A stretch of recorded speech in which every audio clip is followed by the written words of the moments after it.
When I left Christianity and embraced atheism, I changed the way I saw the world, and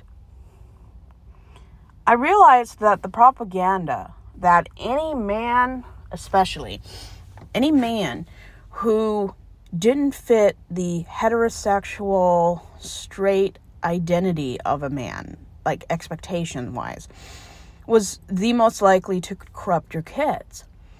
So imagine being a young, gay, trans, bi, and everything else, even asexual. And imagine growing up in an environment where you're taught from birth that anyone who does not agree with or live by straight principles was a predator. And this is damaging.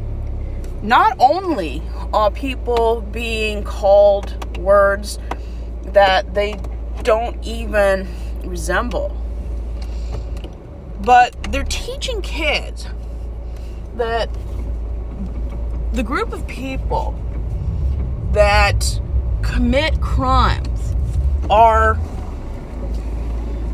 special, that they have an air of respectability, because that is just what the straight world tries to do.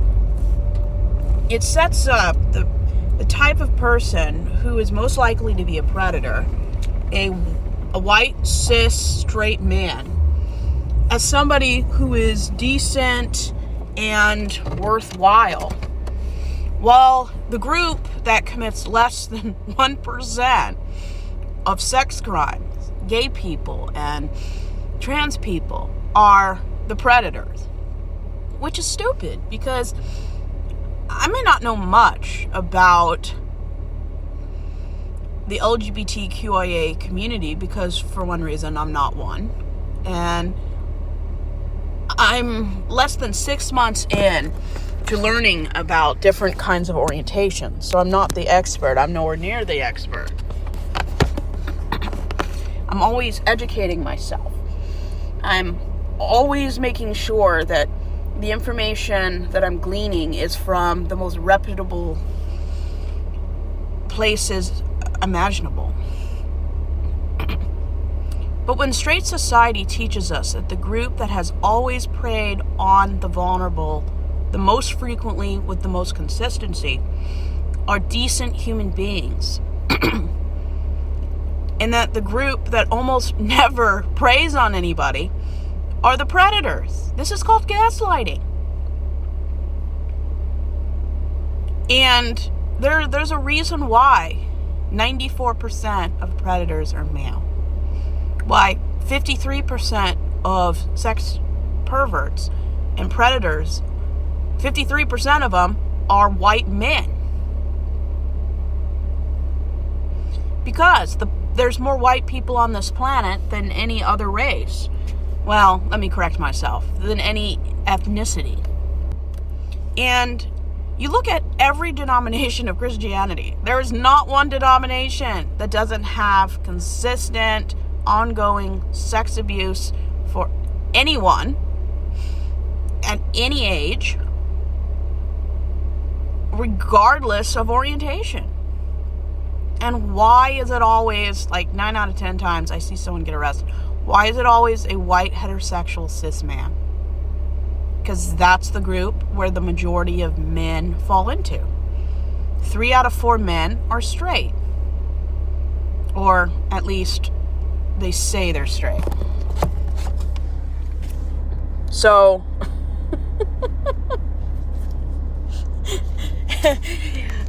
I look at these things and I think, what is going on? Why do we teach that the group that has the highest predation statistics are good people, and the group that almost never offends in any way are the perps? It's the same reason why instead of going after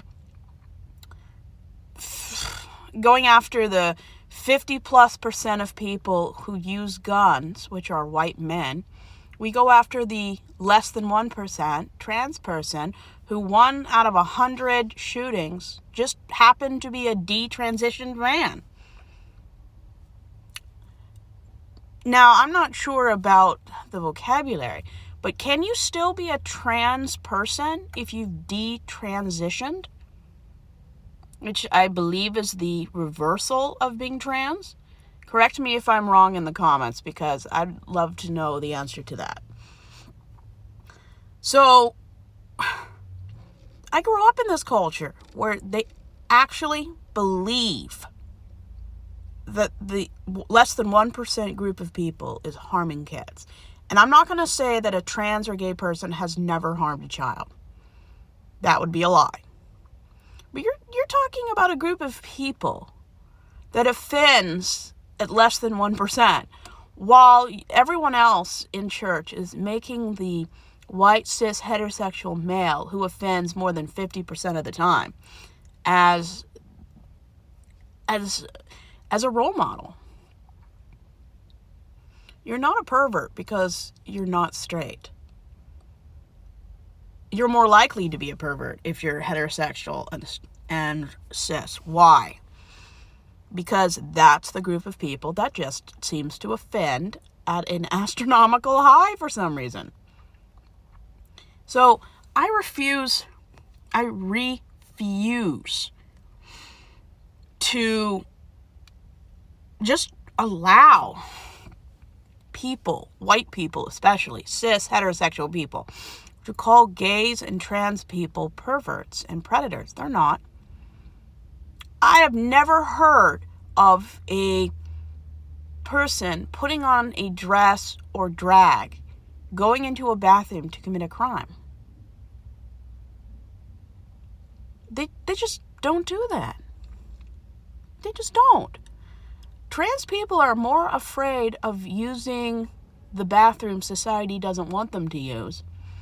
They're afraid for their own life. They're too busy watching the door to commit a crime. Like, there's no way these heterosexual cis people are this ignorant.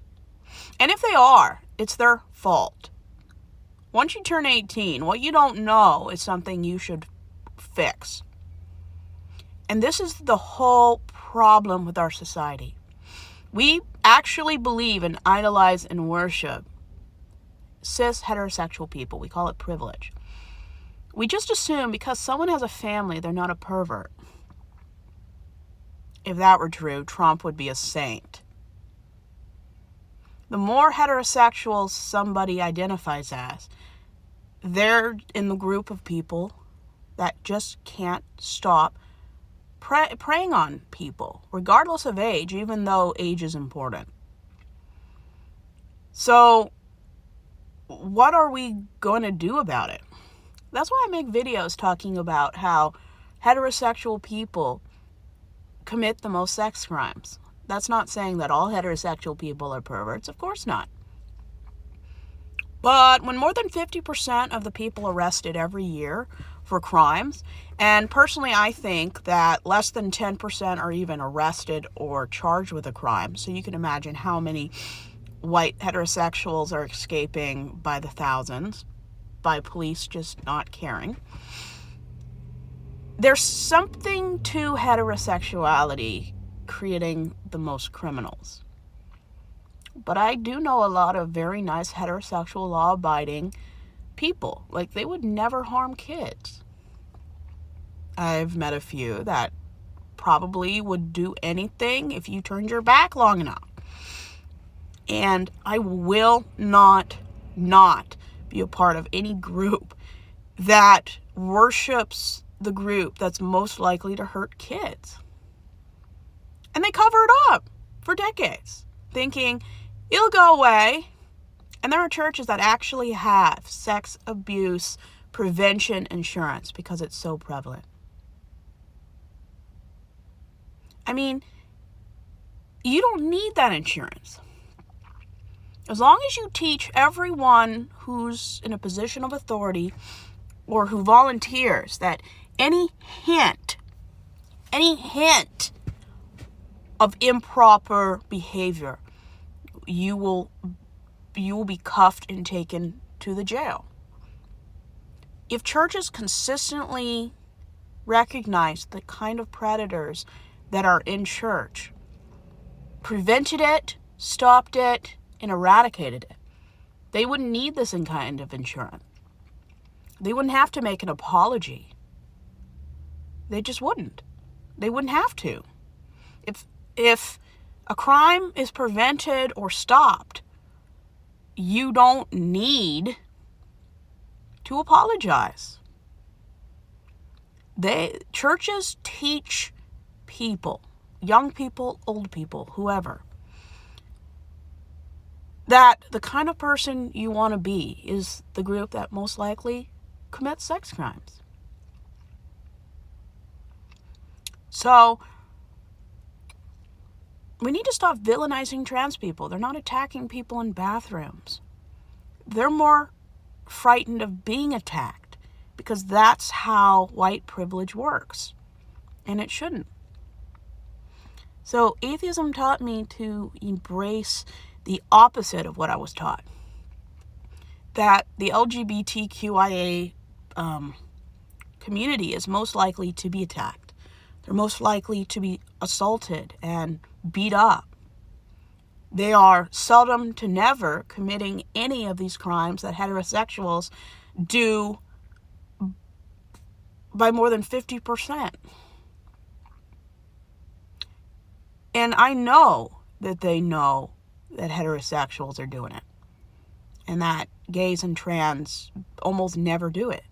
They intentionally set up an incorrect, what I call a lying propaganda environment, so victims don't know who to be afraid of.